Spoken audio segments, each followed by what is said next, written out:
You probably got me. Let's roll into our post-race for today's 53rd annual Food City 500. And our second-place finisher, Kyle Busch, he drove the number 18 M&M's Toyota.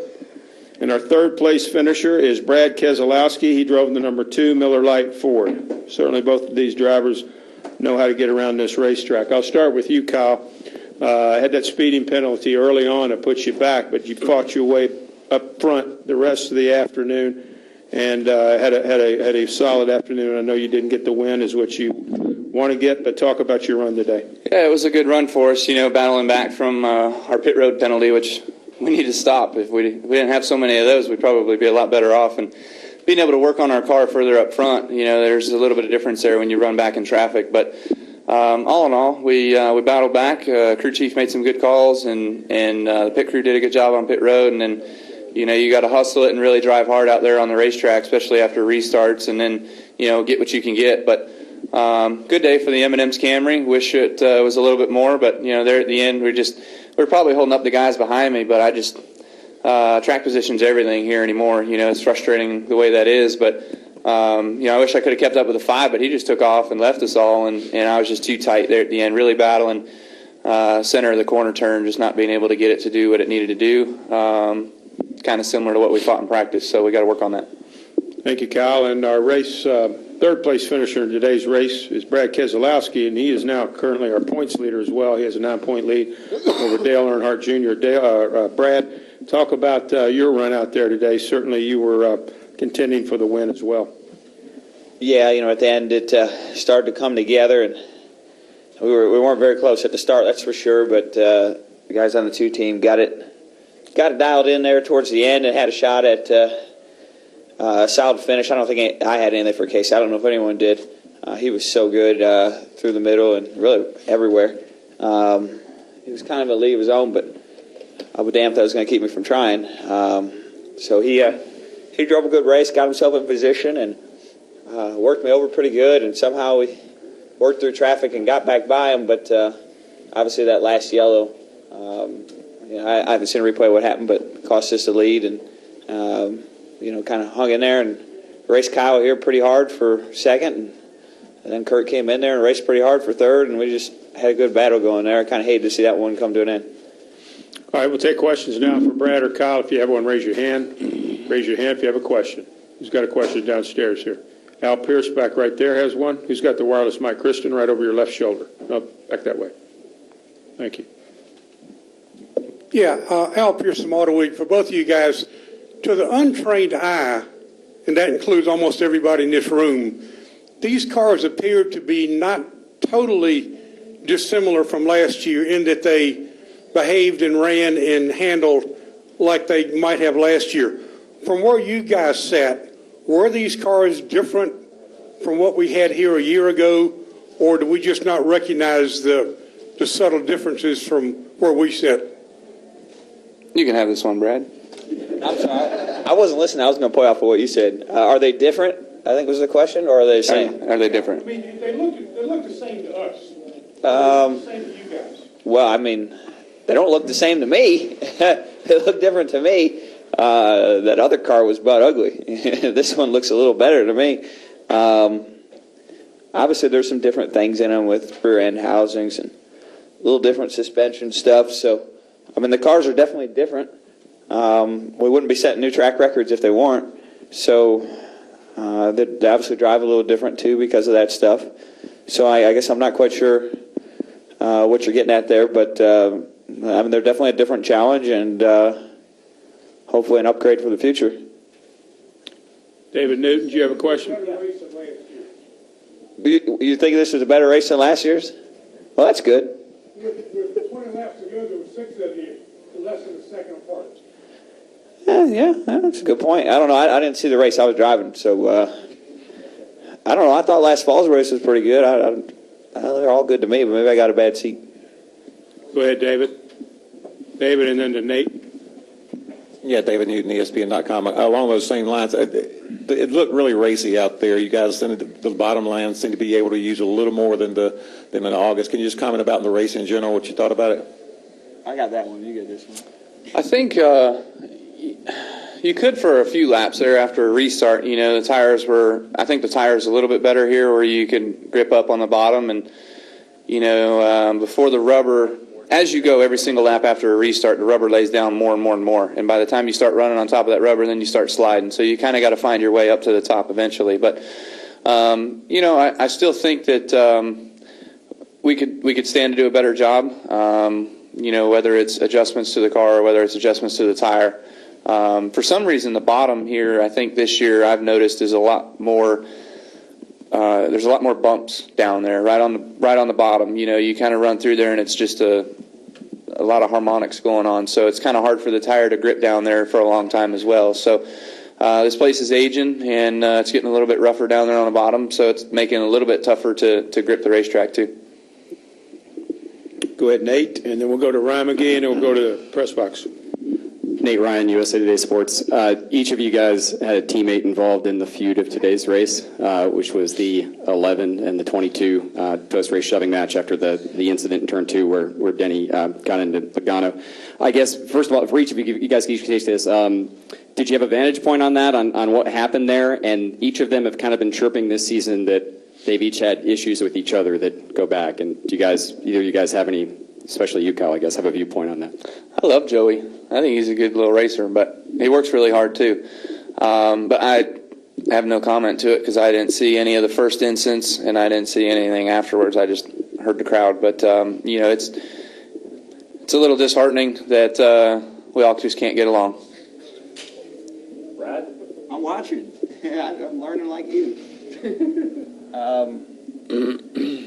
Yeah, I didn't have a great vantage point of whatever happened there. What about the spin? You didn't see that? No, I was too far behind it. I saw the replay, and obviously Joey didn't spin on his own, but I don't know what led up. You know, you only see one snapshot of what happened, and usually things like that are multiple laps in the making. So we definitely didn't spin on his own. How about that? As far as that, I don't know what happened. Bob, tell us what you found out. What you got, Bob? Bob's got the dirt. Bob's got the news. Actually, Bob wasn't there when we talked to Joe. No, he wasn't. All I know is that Logano said if he and him didn't have a problem before, they do now. Oh, okay. There we That's go. okay. From the source, live and on the scene. Yeah, that's basically. Let's go Joey to. said that. I think we all have, but it's fine. It's all good. Ryan McGee, you got a question? I was friends with Denny before we were teammates. So. This for both you guys. I'm as tired of hearing about this Bristol back as anybody. I know you guys have been hearing about it all weekend. We've had 2 races in a row now that ended with the fans reacting like they've reacted. Do you think we can finally put this to bed, or you hope that we can? The whole is Bristol back? You'd hope that you can. I mean, anytime you come to a short track, you want to see a great race. And, you know, there's a lot of cars out there today that they ran the same speed. I mean, you know, we're running around there chasing each other, and a little bit of an accordion effect. You can catch the guy in front of you, and then you get there, it seems like you hurt your tires, and you fall back a little bit, and you kind of run them back down. So, you know, it's just it's kind of the thing that you get with short tracks. You know, there's other short tracks across the country that are hard to pass on too, and this one's just a little different because you're running around the top now instead of what it was at the bottom. But, you know, it's hard to even do like a bump and run anymore because you know, everybody's running the same speed. So if you bump the guy in front of you and he's in your way and there's another car in front of him, well, there's no sense in doing that because that guy's just going to come back on you later, probably a lap later, you know, so it's just, it doesn't quite work. Let's go to the press box. Question. Go ahead. Tony Bowler, Courier Tribune. This is for both of you. 4 different style tracks with the new car. You got 4 races in. Can you just talk about, do you have a feel for what this car needs as you get ready to go on through the rest of the season to make the car perform each week? Sure. I feel like we do. I mean, obviously we're off to my best start ever, and that's really cool. I'm happy for my team and all that stuff. And I think we know as a team what we need. You know, there's a question as to what we need as a sport.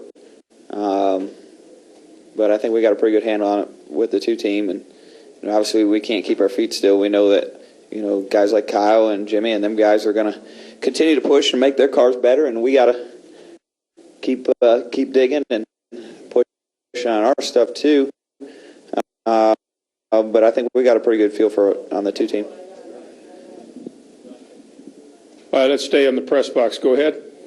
Jennifer, AP, Brad, on that final restart, TV kept saying you spun the tires, but you said you got ran over. If you could just take us through that. I guess it's possible. I think Denny lined up behind you, and I think Joey was behind him. I guess it's possible they could have been having problems even before post-race.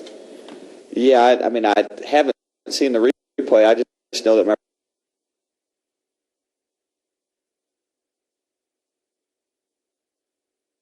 rear tires were off the ground before I got to the restart zone, and eventually I got hit so hard it put. Drivers had tire problems. Do you think that is the issue with the new car, especially on short ovals, that the tire is maybe wearing out too quickly?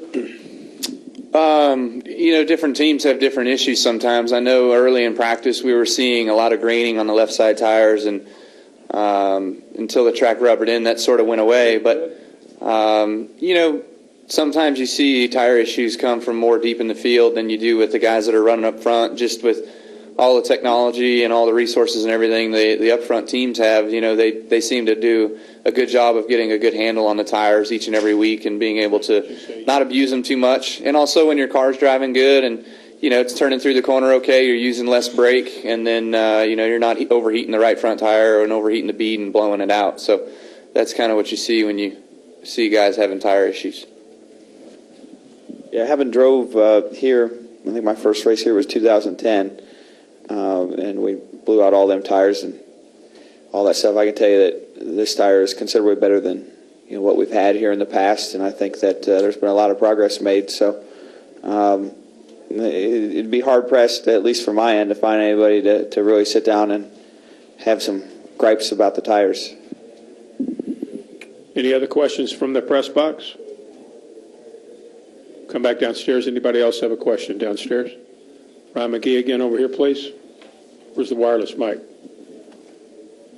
It's disappeared. Kristen over here.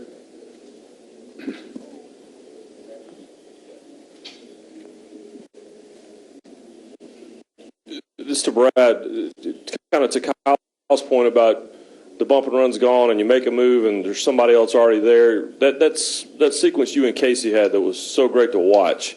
You guys that lap traffic was as much of it as the two of you were. How much does that play into the strategy now? It looked like a chess game from where we were watching. Yeah, you asked before if the old Bristol was back, and I would counter that by saying no, the old Bristol can never come back. It'll never be 1995 through 99. It's a whole different era with a different car, and you can't recreate that. You can try like hell, but you'll probably be just disappointed in the result. But I say that the old Bristol isn't back. I quite honestly feel like this one's better. Now it's hard because you don't have the nostalgia effect, and you don't have the, Terry Labonte, Dale Earnhardt battles for the win and all that kind of stuff. But that's not coming back. But I think you have something better than that right now. And I know there's a lot of people that don't see it that way, but I think if you look at it objectively, this was, a great race. I felt like the last, probably half dozen races here have been solid races, in retrospect to what we've seen in the past. So, no, I mean, it's a very racy track. It's a bit of an unknown. It changes a lot throughout the race. And certainly you have the ability to run into each other like you always had, but you also have the ability to, really work a lot of different lanes. And that makes lap traffic and all that stuff really, really fun to go through and really fun to watch.